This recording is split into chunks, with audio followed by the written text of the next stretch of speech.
Assalamualaikum warahmatullahi wabarakatuh. Bismillahirrahmanirrahim.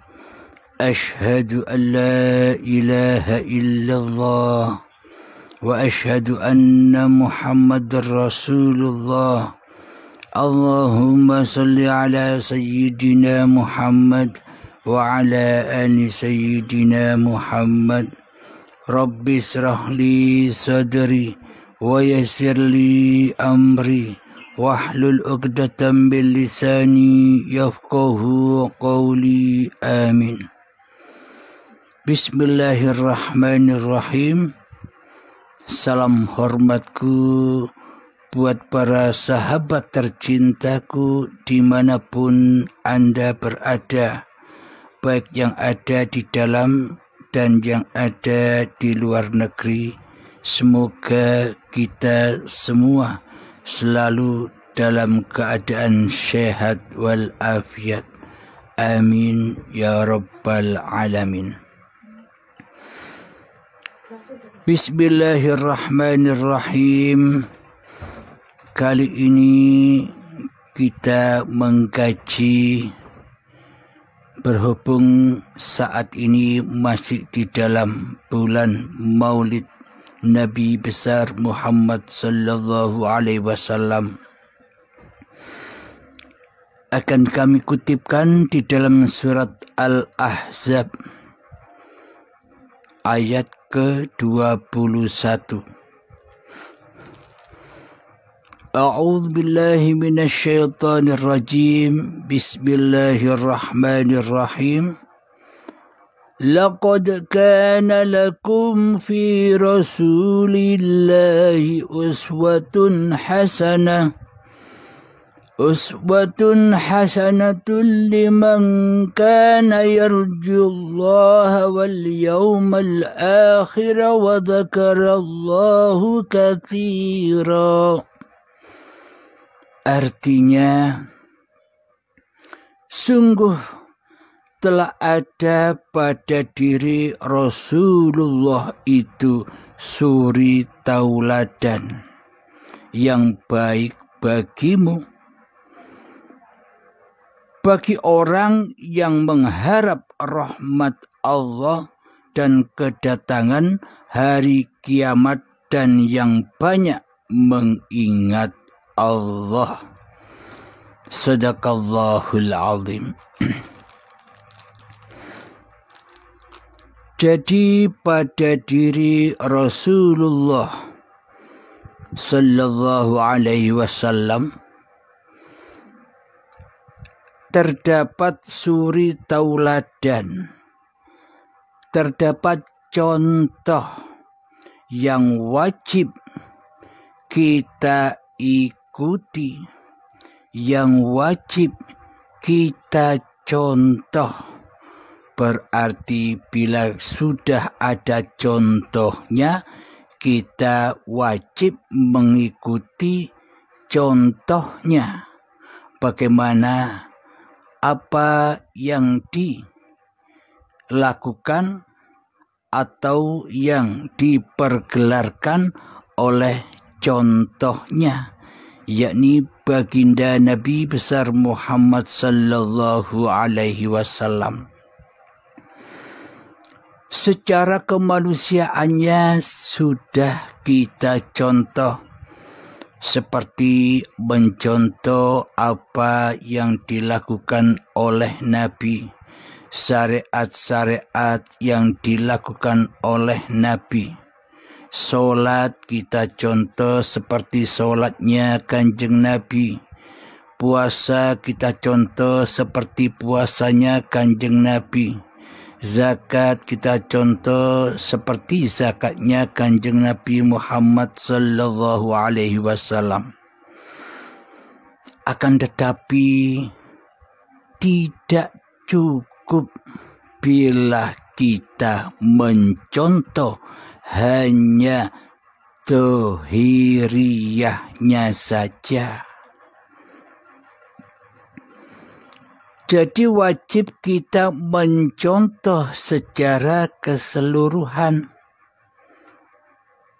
Ya ayyuhalladzina amanu, wahai orang-orang yang beriman, udkhulu fis-silmi kafah, masuklah ke dalam kepasrahan yang sempurna. Jadi Islam itu pasrahnya hati secara sempurna kepada Allah.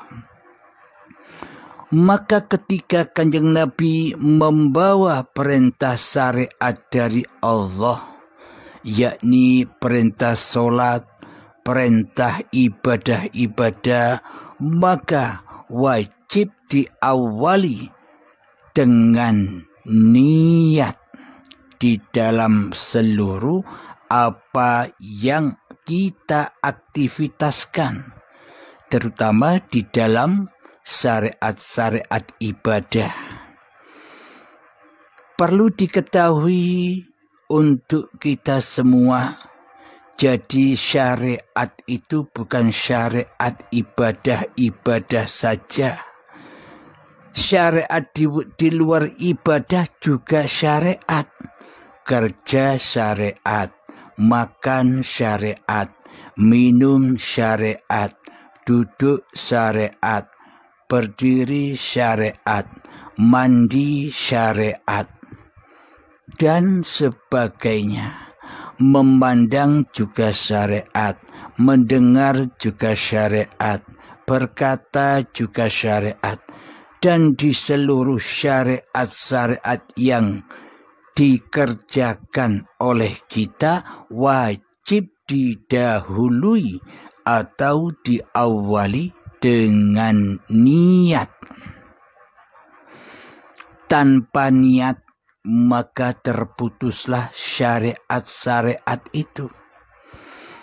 Tanpa niat maka hancur leburlah syariat-syariat itu di sisi Allah. Maka dari itu Kanjeng Nabi Muhammad diutus membawa syariatullah oleh Allah, tentu wajib didahului dengan niat. Contoh ketika sholat, aku niat sholat lillahi ta'ala, simpelnya begitu. Aku niat ibadah lillahi ta'ala.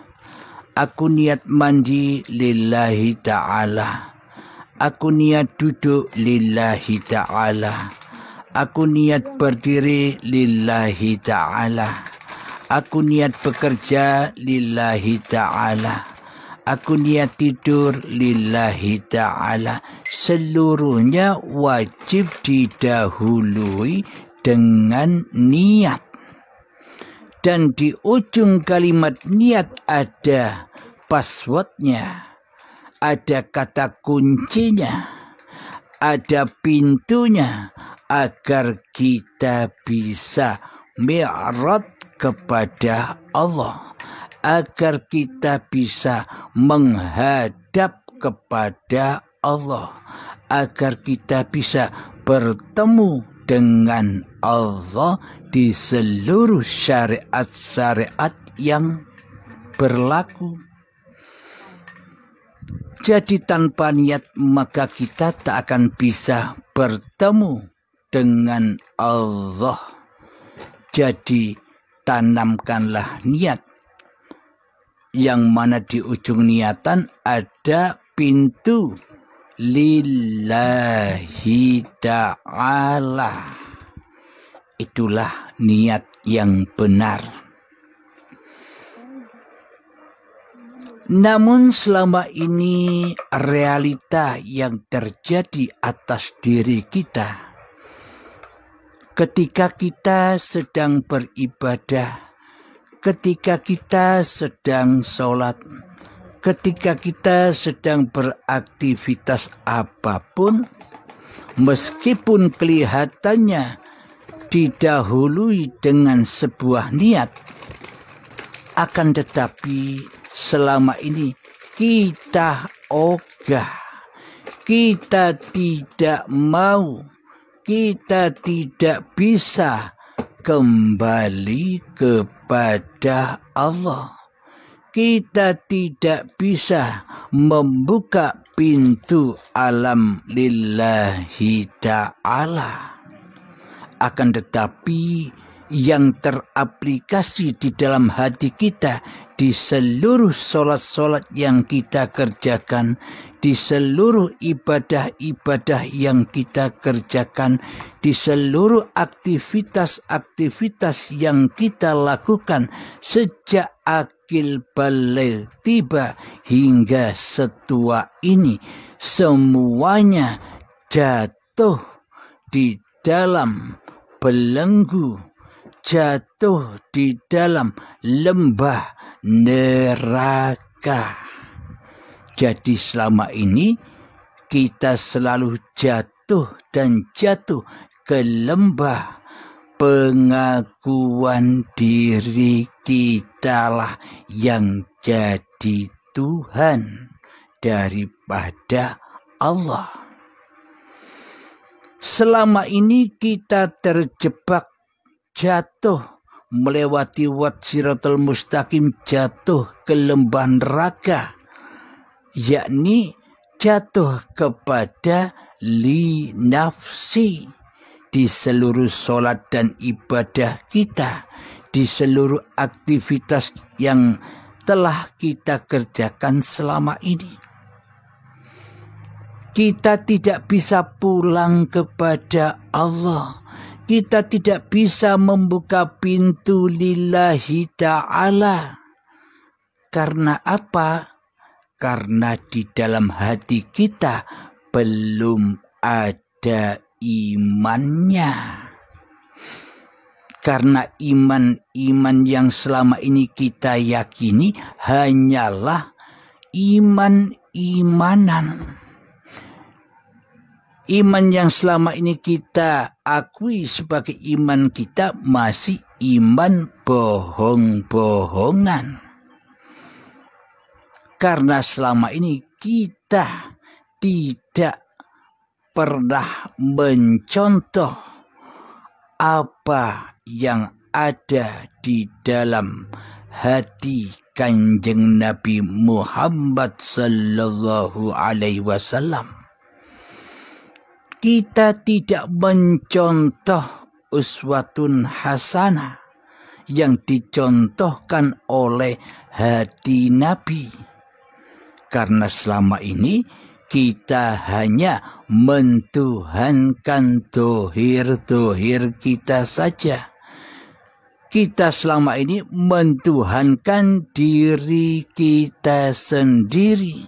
Sehingga kiblat kita, perpandangan kita hanyalah berpandangan kepada yang dohir-dohir saja, yakni memandang, mencontoh kisah-kisah apa yang dikerjakan Kanjeng Nabi Muhammad secara dohiriyah saja. Solatnya solat yang dohir, zakatnya zakat yang dohir, puasanya puasa yang dohir. Akan tetapi hati kita selama ini belum beriman kepada Allah. Mana mungkin kita bisa khusyuk di dalam seluruh ibadah-ibadah yang kita kerjakan? Bagaimana mungkin kita bisa khusyuk di dalam solat-solat yang kita lakukan selama ini? Karena tak ada iman di hati, maka tak akan pernah bisa khusyuk. Karena selama ini kita masih berada di dalam an-nar bersama iblis dan syaitan.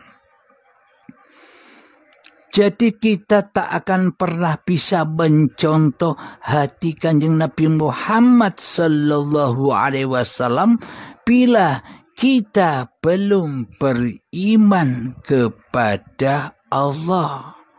Selama ini iman yang kita kajikan hanya percaya doang. Hanya yakinan doang.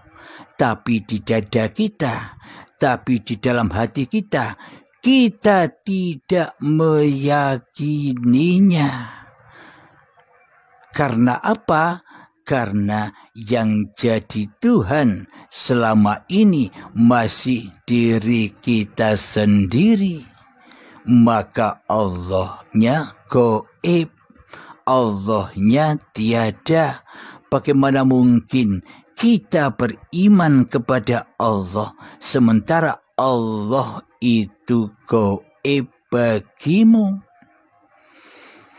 Sementara di dalam tatanan ilmu tauhid, ilmu keimanan, di situ di dalam sifat 20-nya Allah, yang pertama Allah itu bersifat wujud.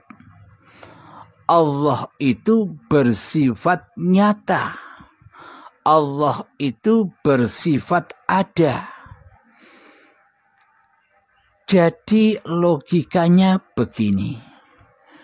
Apakah mungkin makhluk lebih wujud daripada Sang Khalik?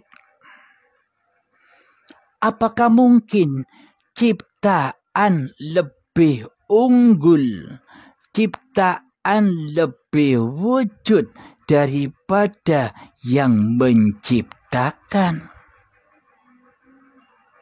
Selama ini di hati kita kan begitu. Seolah-olah kitalah yang lebih wujud daripada Allah. Seolah-olah di dalam hati kita selama ini kita lebih nyata daripada Allah. Seolah-olah di dalam hati kita selama ini kita lebih kuasa daripada Allah. Seolah-olah di dalam hati kita selama ini kita lebih tahu atas kepengurusan diri kita sendiri daripada Allah. Karena Allah selama ini Anda gaibkan, maka yang wujud adalah diri Anda sendiri. Nah, yang wujud itulah selama ini yang jadi Tuhan di hati kita. Bukan Allah yang wujud, tapi makhluknya lah yang wujud di hati kita. Bila iman dan akidah kita seperti itu, apakah begitu yang dicontohkan uswatun hasanah yang ada di dalam diri Rasulullah sallallahu alaihi wasallam? Apakah hati Kanjeng Nabi seperti hati kita yang selalu mensekutukan Allah di segenap apa yang kita lakukan? Tidaklah mungkin para nabi, para rasul, Kanjeng Nabi Muhammad sallallahu alaihi wasallam mensekutukan Allah di hatinya. Ini realitas sobat yang selama ini kita aplikasikan di dalam dada kita kan seperti itu. Kelihatannya seolah-olah kita rajin ibadah. Seolah-olah kita kelihatannya rajin sholat. Kelihatannya selama ini kita rajin berpuasa sunnah.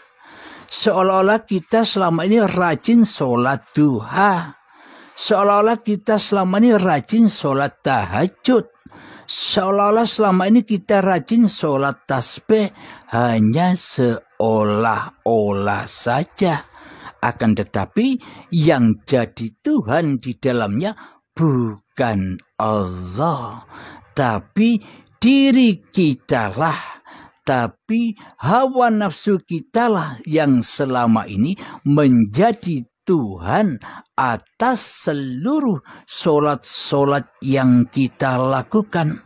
Hawa nafsu kita sendirilah yang selama ini menjadi Tuhan atas ibadah-ibadah yang kita lakukan. Hawa nafsu kita sendirilah yang selama ini menjadi Tuhan atas tahajud, atas sholat duha, atas zikiran kita, atas aktivitas kita selama ini di hati kita. Logikanya, bila kita disebut sebagai makhluk yang bertuhan, apa buktinya? Wong selama ini kita tak bertuhan di hati kita. Itulah realitanya, sobat. Alhamdulillahirrabbilalamin. Kita lanjutkan kembali di episode yang akan datang. Rabbana atina fid dunya hasanah wa fil akhirati hasanah wa qina adzabannar. Wa sallallahu ala sayyidina Muhammad wa ala alihi wa sahbihi wasallam. Walhamdulillahirabbil alamin. Akhir kalam, assalamualaikum warahmatullahi wabarakatuh.